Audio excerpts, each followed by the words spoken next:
All right, so Ellen came through as always, and she's got a great packet for you guys. She's got the DASH eating plan. Of course, she's got the Pray It Off log. And then you got your Bible reading. So we got Table 6 next week, the Mediterranean Diet 101, getting started on DASH, a week DASH eating plan. So right through the day, if you need something. I'm actually looking at that. And then day 1 through day 7, a DASH, and then 4 prayers to keep you healthy. So take some time this week and read that. Let me see here. Okay, so this is how it's going to work, is that we've got a bowl with all the tables in there. And so I had somebody pick the number first, and then that group is going to go first, and then they, while they're up here, are going to pick the next one, and we'll go from there. So I was having this big imagination that we're all going to go to the tables, and but she's got it all set and lined up for me. So what we're going to do is just have those 2 people come up to the podium. The person's going to read the 10 ideas from their table, and then we're going to have the testimony from the second person. Now, if anybody else does want to come up and be videotaped, that's up to you. I mean, it's all your guys' idea, but I'm just throwing it out there for you. Let me see, make sure I'm not missing anything. So as we go on, if there's a tip that's already been said when you guys come up there, maybe just say, hey, that tip was decided, said already, but we have that one too. I think it's a really kind of, push the whole idea together. So let's get started, because we don't have, this is going to go fast. So believe it or not, our table got picked first. I had nothing to do with it. I'm just telling you. So this is table 4, and this is Judy and Mary Ellen. I was going to say Ellen. No, right ahead. Can you put Okay, that so again, this is what's I guess we're working together, Tommy. What's that? We're working together. I hope this works. here, do you I'm want a person well, I was going to go on here, but that's all right. I'm a person that likes flip charts, because you guys, can you see in the back? Can the people in the back see it? I'm gonna tell you what it says. It's the top 10 health tips, or for healthy journey tips. This is the first 8 of these that we have are basically to make eating feel less like a diet and more like a lifestyle. So number 1, try new or different foods to avoid boredom. Number 2, measure food and have portion control. 3, try a food you've hated since you were a kid by starting small and adding it to recipes, say like cauliflower, or my big one is Brussels sprouts. Don't know Brussels sprouts, but I'm gonna maybe try them soon. Number 4, this is definitely one I need, if you can hold that up just a little more. It's cut down on sweets and junk foods. By 1, not buying them in the first place or bringing them home if somebody gives them to you. 2nd, buy in single serving portions, not a large bag, so that when you open the bag, you don't just keep eating it until it's all gone. And I have a tendency to do that. The 5th is choose a healthier version of a snack, like Skinny Pop Original versus Orville Redenbacher with ultimate butter or sea salt. There's a lot of difference in the calories in those. The other 6 is buy veggies and fruit that you like, so you eat them as a snack. Oh wait, I'm sorry, we only went to 5 there. 6 is under here. I hope this isn't on here. I knew this was going to happen. It's a little smudgy.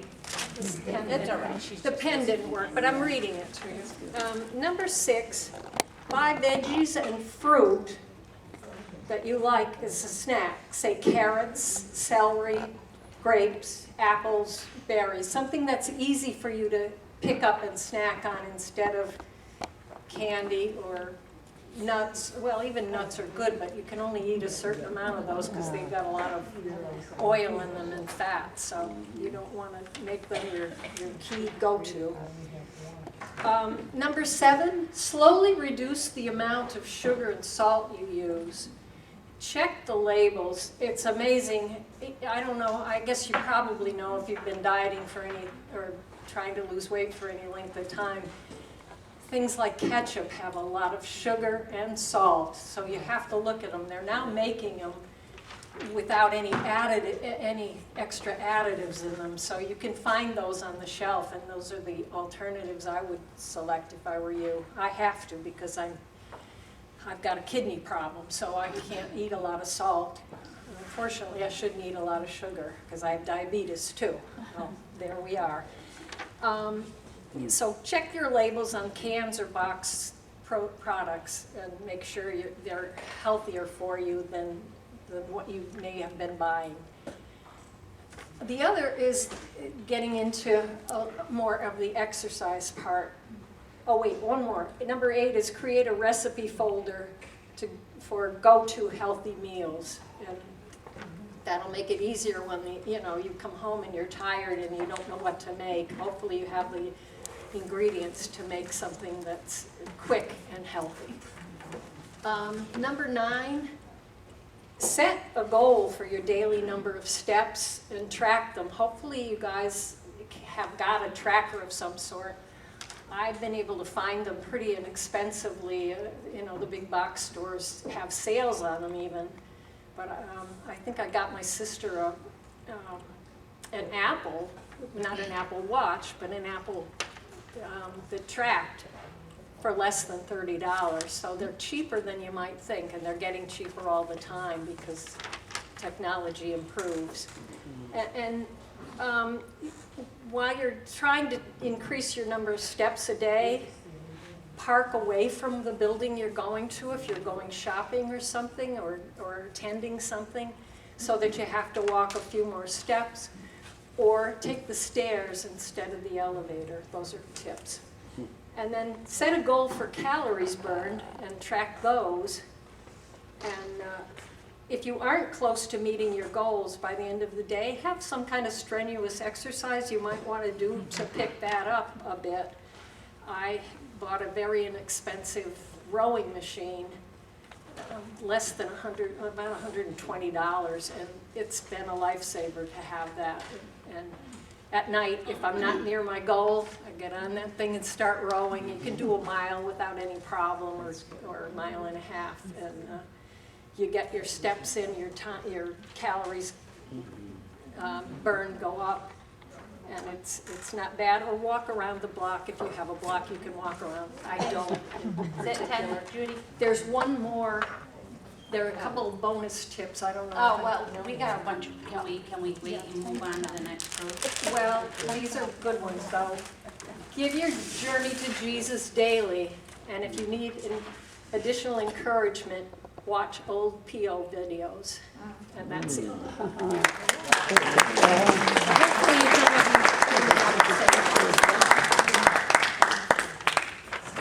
Hey, thank you very much, Judy. I'm Mary Ellen Byrne. I have been with PO ever since the very beginning. I was there at the very first meeting when I didn't really know if I wanted to be at this meeting. I'm like, well, I'm a secretary to an accountant and tax season's gonna get real busy. I don't know if I can do it. And then, as I said before, I got busy one day, real busy, and when I went out to lunch, there it was. I could have gotten Wegmans at that time. I had one of these little tiramisu things in the little plastic bowl things. And I'm like, oh man, I've had such a hard morning. I really could use this. I deserve this. And then it just struck me. Honestly, do I really need this?